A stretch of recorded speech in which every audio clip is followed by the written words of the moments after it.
Hello बच्चों, welcome to online सीएमटीटी class.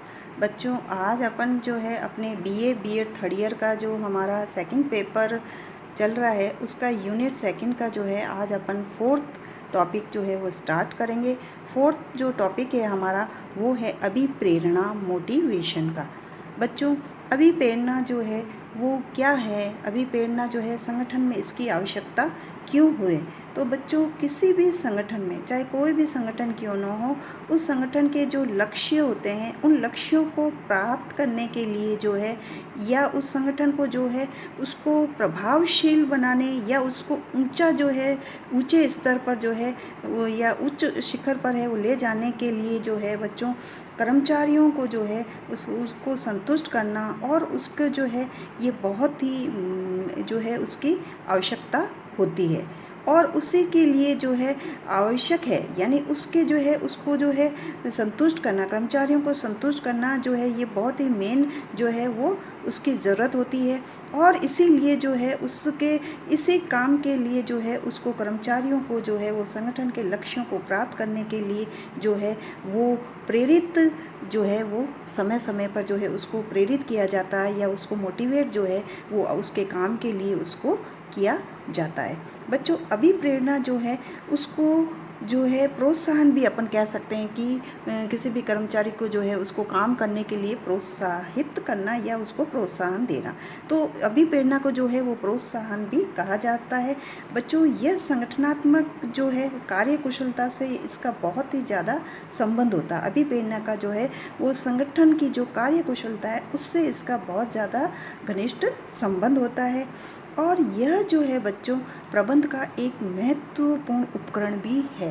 यह जो है प्रबंध का जो है अभिप्रेरणा एक बहुत ही महत्वपूर्ण उपकरण, इसको जो है वो बताया गया है। मानव शक्ति के किसी भी बच्चों मानव शक्ति का जो व्यवहार है उसको निर्देशित करने तथा उसका सहयोग प्राप्त करने की जो कला होती है उसको ही अभिप्रेरणा कहा जाता है।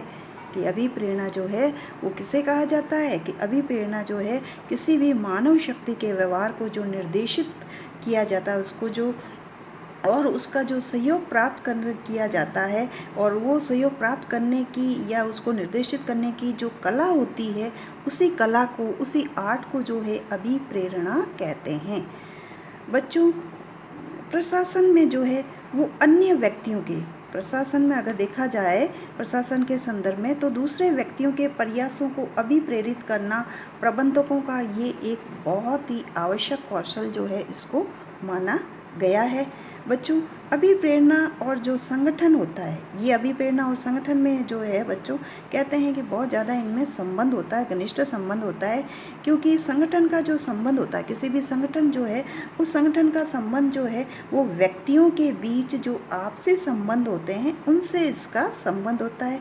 जबकि अभिप्रेरणा को जो है संबंध वो प्रत्येक व्यक्तियों के द्वारा, हर एक व्यक्ति है उसके द्वारा अलग अलग रूप से जो उसके किए गए जो प्रयास होते हैं काम करने के, और उसके जो मन के भाव होते हैं उन मनोभावों पर बहुत अधिक जो है इसमें ध्यान दिया जाता है। अभी जो है वो एक जो अपने विचारक हैं रेंसिल लीकट, रेंसिल जो लीकट है प्रशासनिक विचारक, वो जो है अभिप्रेरणा को जो है उन्होंने कहा है कि ये प्रबंध का हृदय है। यानी जो रेंसिल लीकट है वो ये मानते हैं कि अभिप्रेरणा जो है वो प्रबंध का हृदय है, उन्होंने इसको कहा है। और वहीं दूसरी ओर जो है हेनरी फ्योल जो है वो कहते हैं कि अभिप्रेरणा जो है वो उसको उन्होंने आदेश कहा है, या इसको कहते हैं कि आदेश है।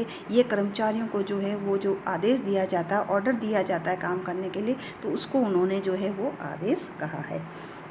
बच्चों, अभिप्रेरणा जो है, अभिप्रेरणा प्रबंध का मानवीय पक्ष तो है ही है, और ये जो शब्द है अभिप्रेरणा जो है ये मोटिवेशन से बना है। अंग्रेजी का भाषा का शब्द मोटिवेशन जो है इससे बना है अभिप्रेरणा। तो अभिप्रेरणा जो है वो अंग्रेजी शब्द मोटिवेशन जो है इसका जो है ये हिंदी रूपांतरण है। और ये जो लैटिन शब्द है, लैटिन जो शब्द है मोवियर, उससे जो है ये बना है मोटिवेशन जो है। ये मोवियर जो है ये लैटिन भाषा का शब्द है मोवियर, इससे जो है ये मोटिवेशन जो शब्द है वो बना है, जिसका कि अर्थ जो होता है, जिसका मीनिंग जो होता है वो होता है चलना या गतिशील होना, चलना या गतिशील होना इसका अर्थ है।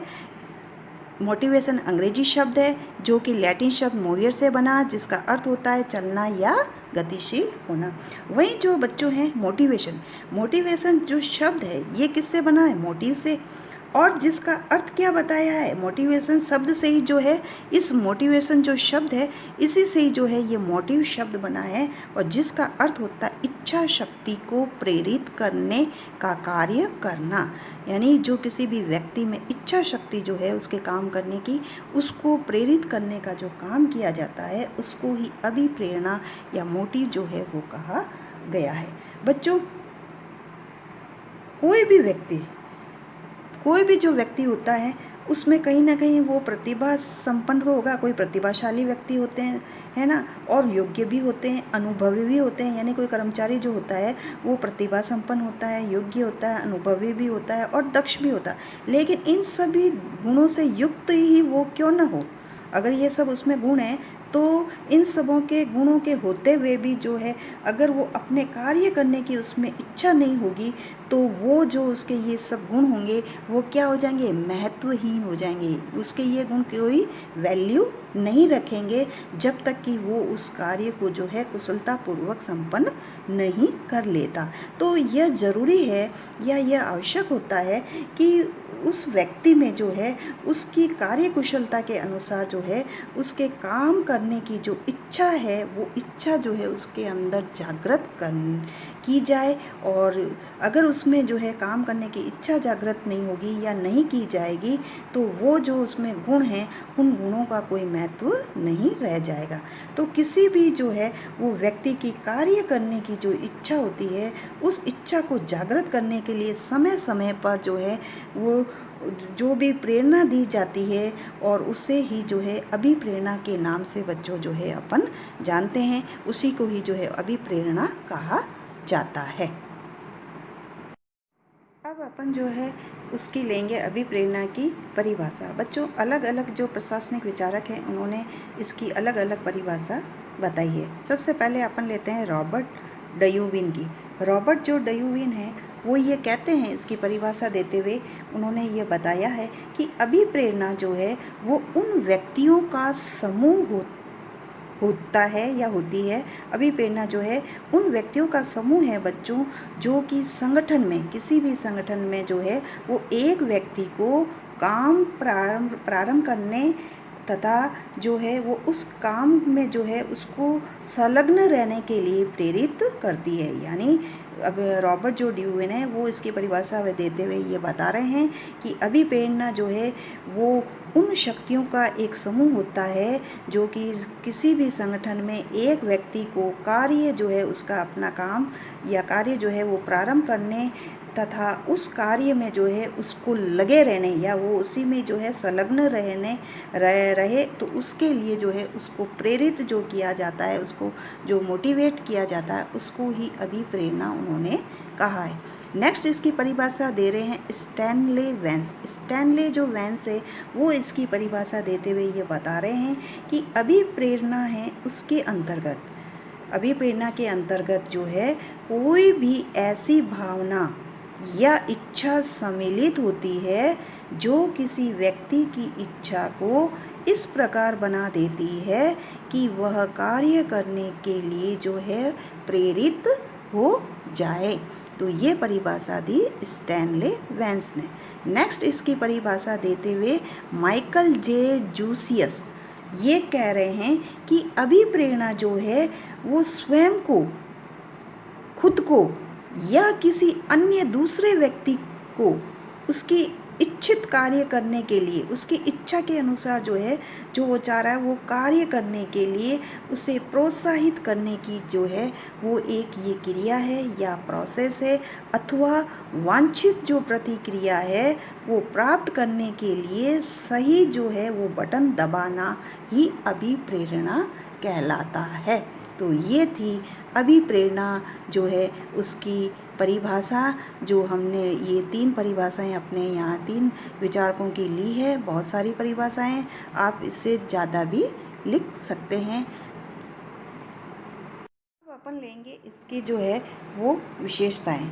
अभिप्रेरणा की जो है वो विशेषताएं क्या है, या इसके जो है अगर आपको पूछे कि इसके उद्देश्य क्या है, कि जो है इसका एम क्या है अभिप्रेरणा का, तो बच्चों सबसे पहला जो है वो ये बताऊंगी। इसकी जो है प्रमुख कुछ विशेषताएं या प्रमुख जो उद्देश्य हैं वो ये है कि जो है अभिप्रेरणा जो है ये एक मनोवैज्ञानिक प्रक्रिया होती है, यानी इसको जो है एक मनोवैज्ञानिक प्रक्रिया कहा गया है।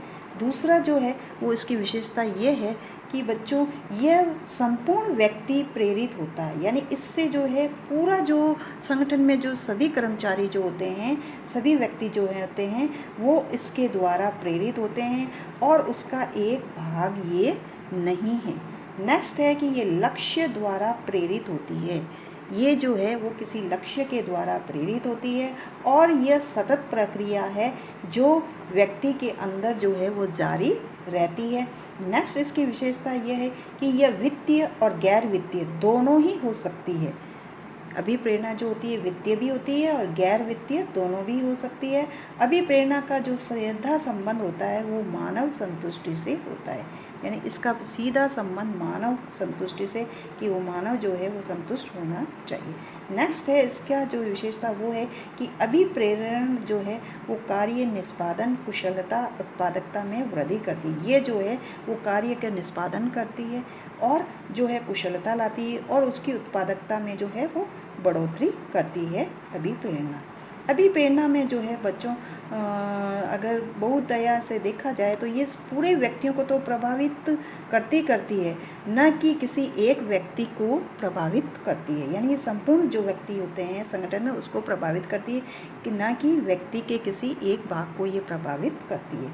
अभिप्रेरणा जो है ये प्रक्रिया मनोबल को प्रभावित करती है, अर्थात ये मनोबल को, व्यक्ति का जो मनोबल है उसको बढ़ाती है। ये जो इसका ये काम होता है। अब अपन लेंगे जो है अभिप्रेरणा के प्रकार, कि अभिप्रेरणा के जो है वो कितने प्रकार के होती है। बच्चों अभिप्रेरणा के जो है वो 4 प्रकार जो है वो यहाँ बताए गए हैं। सबसे पहले अपन लेंगे धनात्मक या सकारात्मक जो है वो अभिप्रेरणा। बच्चों धनात्मक या सकारात्मक जो अभिप्रेरणा है उसका जो तात्पर्य या उसका जो मतलब है वो उस प्रेरणा या उस प्रक्रिया से, उस प्रोसेस से होता है जिसके कि द्वारा लाभ या पारिश्रमिक का कोई प्रलोभन देकर उस व्यक्ति को जो है, कर्मचारियों को जो है किसी लाभ या उसके पारिश्रमिका का ये काम करोगे तो आपको जो है ये जो है दिया जाएगा, तो उसको किसी तरह का उसको जो है प्रलोभन देकर कर्मचारियों को जो है वो अपनी स्वेच्छा से जो है वो काम करने के लिए उसको प्रेरित किया जाता है, तो उसको जो है धनात्मक जो है अभिप्रेरणा या सकारात्मक जो अभिप्रेरणा है वो कहते हैं।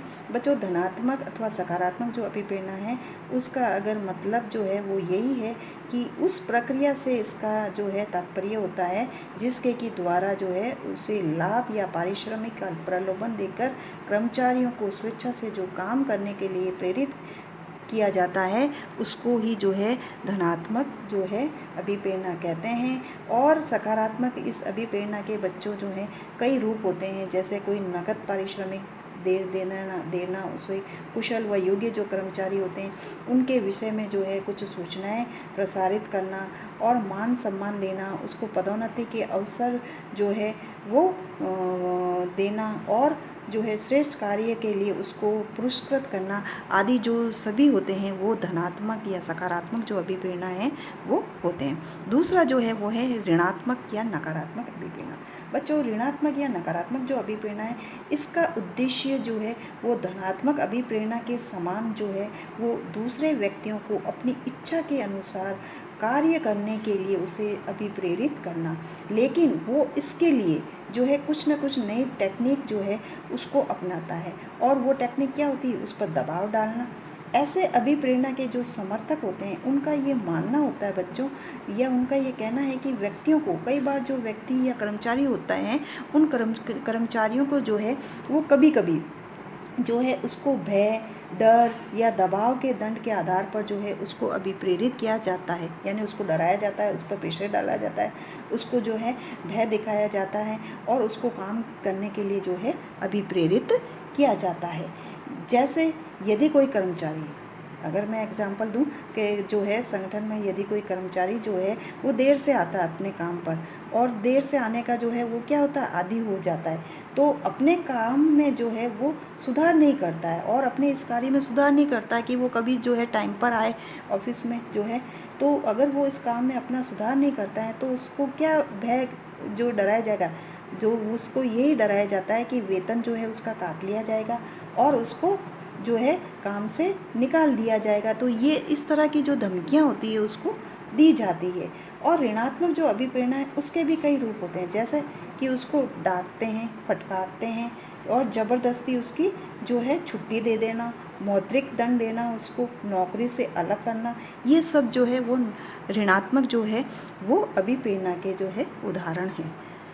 नेक्स्ट जो है वो है इसका जो प्रकार है वो है मौद्रिक अभिप्रेरणा। बच्चों, मौद्रिक जो अभिप्रेरणा है, मौद्रिक अभिप्रेरणा में जब किसी भी कर्मचारी को, कोई भी कर्मचारी होता है, उसको अच्छा काम करने के लिए जो है उसको प्रतिफल के रूप में, जब वो अच्छा काम करेगा तो उसके रूप में जो है उसके परिणाम स्वरूप उसको क्या दिया जाएगा, पारितोषण मुद्रा के रूप में मिलेगा। उसको जो है अच्छा काम के लिए जो है कुछ अच्छा वेतन या जो कोई मुद्रा है उसको दी जाती है। तो यह जो है वो मौद्रिक अभिप्रेरणा कहलाती है। मौद्रिक अभिप्रेरणा के बच्चों कई रूप हैं, जैसे वेतन, बोनस जो है वो दिया जाता है, इनाम दिया जाता है। तो ये सब जो है मौद्रिक अभिप्रेरणा के एग्जाम्पल हैं।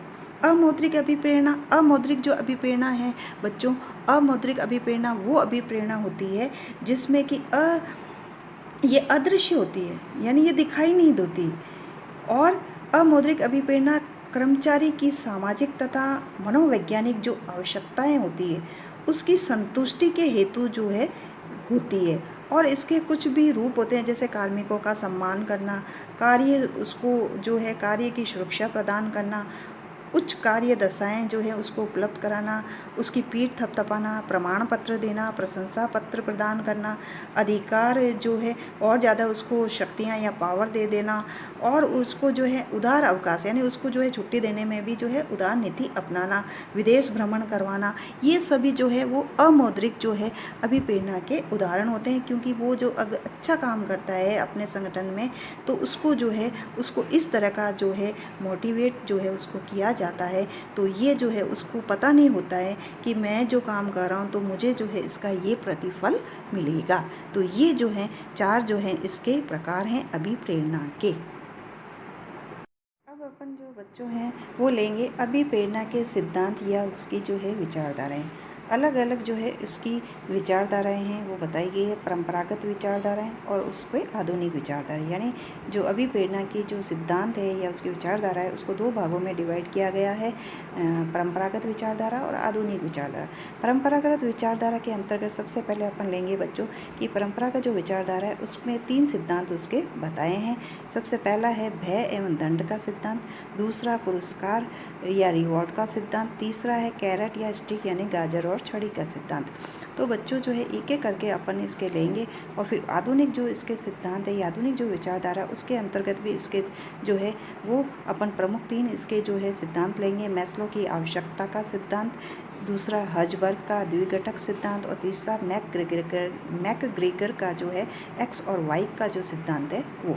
तो सबसे पहले अपन इसकी जो परंपरागत सिद्धांत या परंपरागत जो विचारधारा है उसके आधार पर जो इसका पहला सिद्धांत है वो लेते हैं भय एवं दंड का सिद्धांत, यानी फियर एंड पनिशमेंट का जो थ्योरी है वो।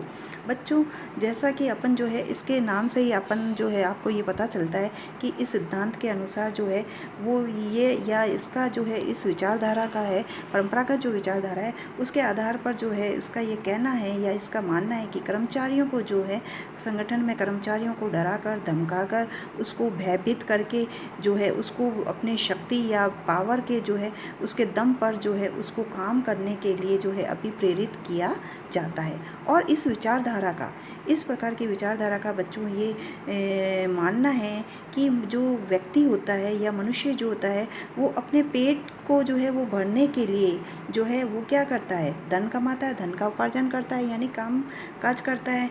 और यह जो है उसको ये चेतावनी या धमकी भी दी जाती है बच्चों कि यदि उसने कम या धीमी गति से काम किया, धीरे धीरे काम किया और बहुत ही कम काम किया, तो जो है उसको जो है उस कर्मचारी को या उस व्यक्ति को जो है नौकरी से है वो हटा दिया जाएगा, उसको निकाल दिया जाएगा। तो वो व्यक्ति क्या करेगा, वो व्यक्ति जो है वो अपनी नौकरी के खोने के डर से या उसको जो ये भय होता है कि मुझे तो है वो कम काम करने से जो है वो निकाल दिया जाएगा, तो वो जो है उस काम को करने के लिए क्या हो जाता है, बाध्य हो जाएगा और जो है वो मजबूरन उसको जो है वो काम फटाफट और जल्दी से जो है वो करना पड़ता है।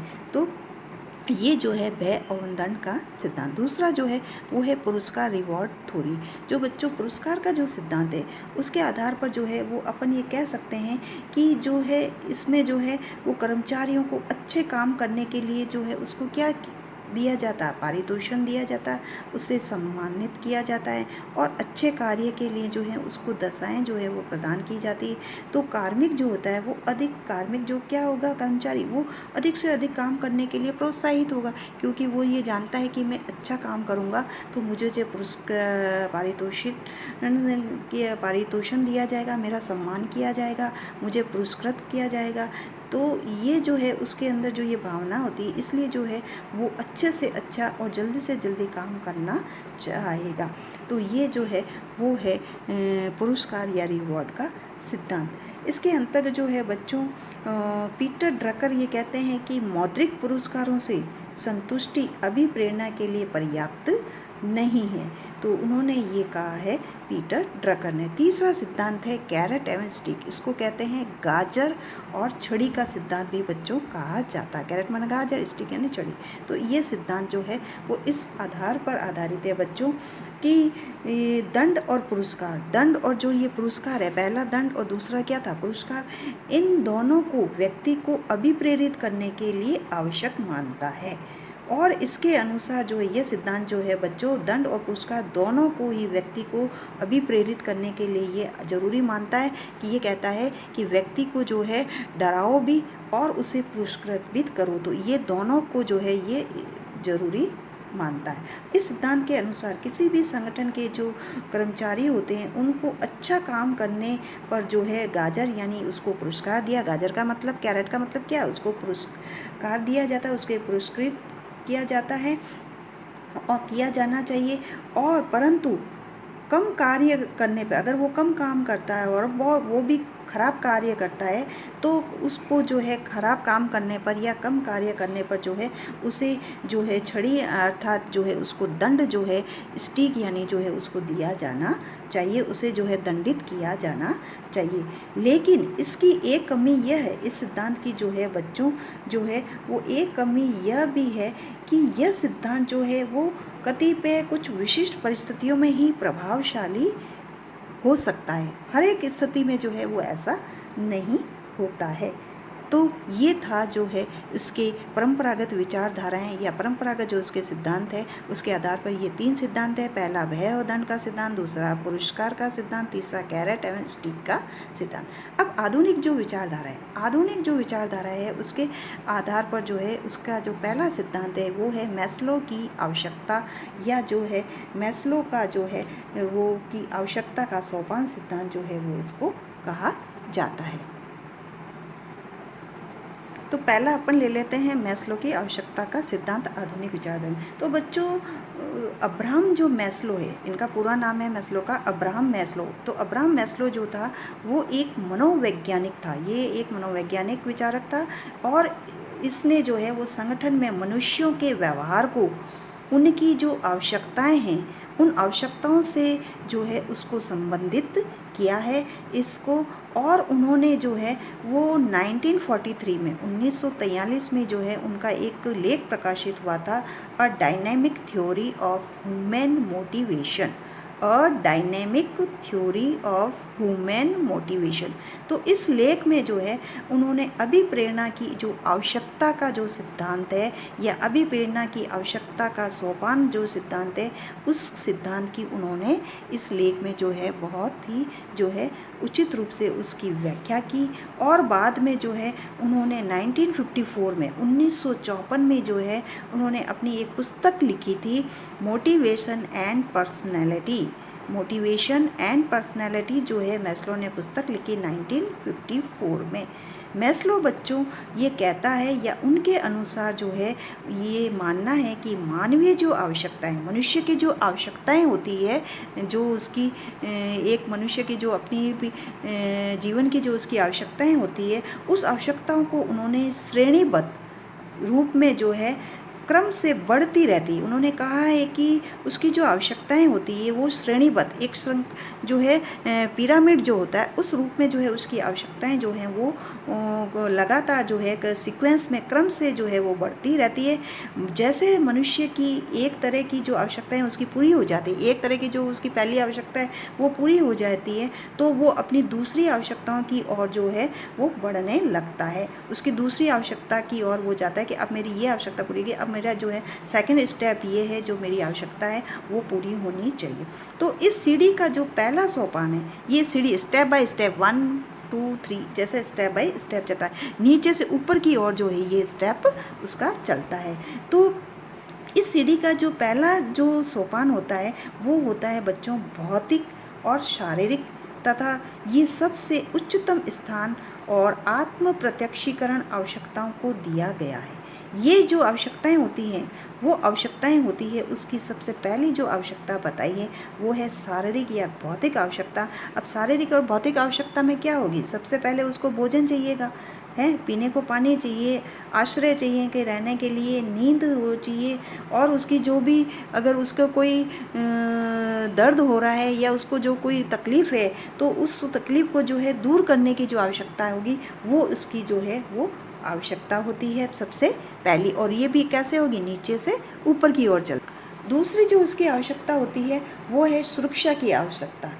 अब सुरक्षा की आवश्यकता, जब खतरे से मुक्त होने की जो उसकी आवश्यकता है वो भविष्य के लिए नौकरी की सुरक्षा, सेवानिवृत्ति के बाद उसको सुरक्षा आदि जो है ये इसके अंतर्गत शामिल होते हैं। कि जब वो अगर पहले तो उसको होती है नौकरी की कि मुझे जो है नौकरी मिलेगी तो उसमें जो है मेरी सिक्योरिटी क्या है, फिर उसको कि मैं रिटायर हो जाऊंगा तो उसके बाद जो है उसकी किस तरह से उसके जो है जो उसका फ्यूचर है वो सुरक्षित रहेगा। तो ये जो उसकी दूसरी आवश्यकता होती है वो है वो सुरक्षा की आवश्यकता।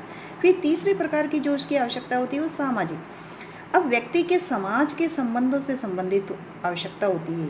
तीसरी जो आवश्यकता होगी वो उस व्यक्ति की जो समाज है उस समाज से संबंधित आवश्यकता होती है, जैसे सामाजिक आदान प्रदान करना, बहना, प्यार, स्नेह, समूह की जो सदस्यता है वो अपनी योग्यताओं को जो है उसके लिए, और दूसरों के जो है हुनरों की आवश्यकता होती है वो उसकी है, और ये जो सीमा जो है वो उसकी यहाँ तक बढ़कर स्वयं को भी पूर्ण बनाने की जो आवश्यकता है वो इसके अंतर्गत आती है। नेक्स्ट जो उसकी आवश्यकता होती है वो आती है सम्मान की, कि जो व्यक्ति है वो सम्मान चाहता है। मनुष्य जो है उच्च स्तर की ये उसकी आवश्यकता सभी आवश्यकताओं का चरम बिंदु होता है, और इस आवश्यकताओं की पूर्ति से जो है वो व्यक्ति को काम और जीवन से जो है वो संतुष्टि प्राप्त होती है। जब उसे सम्मान मिलता है तो उससे क्या संतुष्टि प्राप्त होती है। तो ये जो उसकी सबसे उच्च आवश्यकता होती है। लास्ट जो उसकी आवश्यकता है वो आत्मविश्लेषण की आवश्यकता, यानी आत्मसिद्धि की आवश्यकता। यह उच्च स्तर वो ये आवश्यकता है जो सभी आवश्यकताओं का जो उसकी चरम बिंदु इसको कहा जाता है, और इस आवश्यकता को पाने के लिए या उसकी पूर्ति के लिए जो है व्यक्ति को काम और जीवन से जो है उसकी संतुष्टि भी उसको प्राप्त होती है। तो ये उसकी जो है आवश्यकताएं पिरामिड के रूप में आते हैं, जो नीचे से जो क्रम से लेकर ऊपर की ओर चढ़ती है, यानी जो है ये उच्च स्तर से जो है वो निम्न स्तर की ओर उसकी बढ़ती जाती है।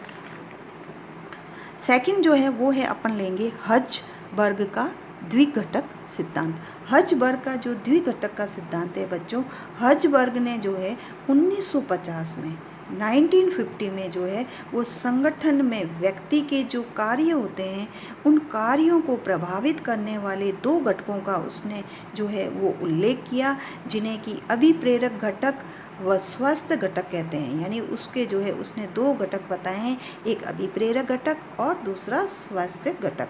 हर्ट्ज़बर्ग कहता है कि मनुष्य की जो आवश्यकताएं होती हैं ये दो कैटेगरी में आती हैं। उसने जो है मनुष्य की आवश्यकताओं को 2 श्रेणियां बताई हैं, और जो एक दूसरे से स्वतंत्र है। दोनों ही जो उसकी आवश्यकताएं हैं, दोनों ही श्रेणी की जो उसकी आवश्यकताएं हैं, और वे एक दूसरे से स्वतंत्र हैं। और मानव व्यवहार की जो है ये भिन्न भिन्न तरीकों से ये प्रभावित होती रहती हैं। जब व्यक्ति, हर्ज़बर्ग कहता है कि जब व्यक्ति अपने कार्य के प्रति असंतोष का अनुभव करता है, तब वे अपने काम के माहौल से चिंतित रहता है कि मैंने जो है वो ये क्या किया, तो ये उसको चिंता लगी रहती। इसे हर्ज़बर्ग ने कहा स्वास्थ्य घटक का सिद्धांत।